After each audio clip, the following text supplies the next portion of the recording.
Okay, so what if I told you that many of the world's biggest religions and most famous historical figures all pointed back to a single cosmic consciousness? It's a pretty wild idea, and it's at the very heart of the teachings we're exploring today from Living with El Cantare. Let's dive right in. So this entire belief system, it's all built around one central figure, which means the first and really the most important question we have to ask is who, or maybe what, is El Cantare? Well, according to the teachings, El Cantare is the highest spirit in charge of our planet, basically since its creation.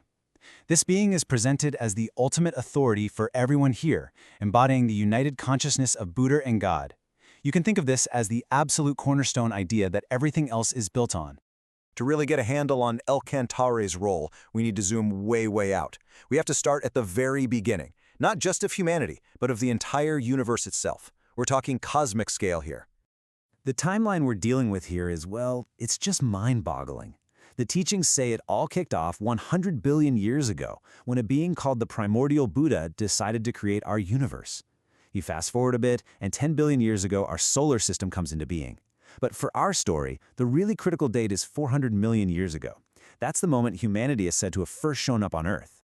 And this is where the origin story takes a really surprising turn, one that's a world away from what you learned in science class. The source material teaches that humanity didn't evolve on Earth. Nope. Instead, the first life was actually created on Venus. From there, El Cantare brought the first people to our planet, materializing them using the spiritual energy of Venetians, all with one goal in mind: to build a brand new utopia.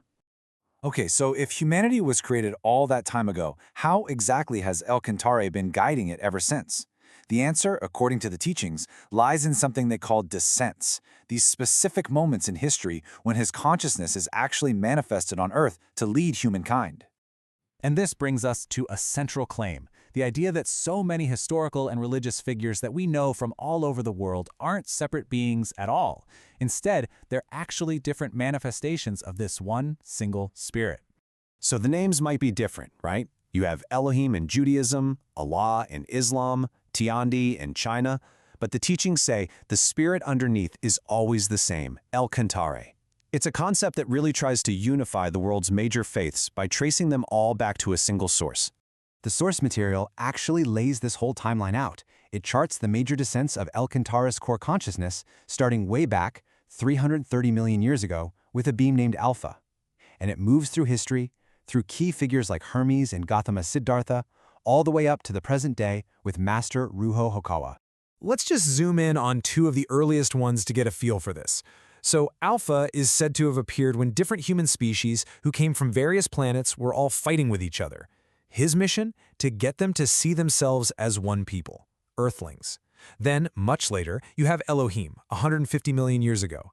His whole purpose was to teach humanity the fundamental difference between good and evil, setting up a core value system for the planet.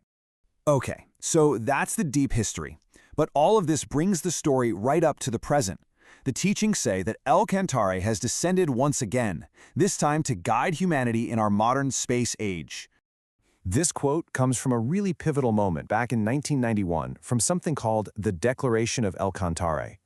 This was the moment that Master Ryuho Okawa was revealed as the current physical form through which El Cantare is said to be teaching the eternal truth to all of us today.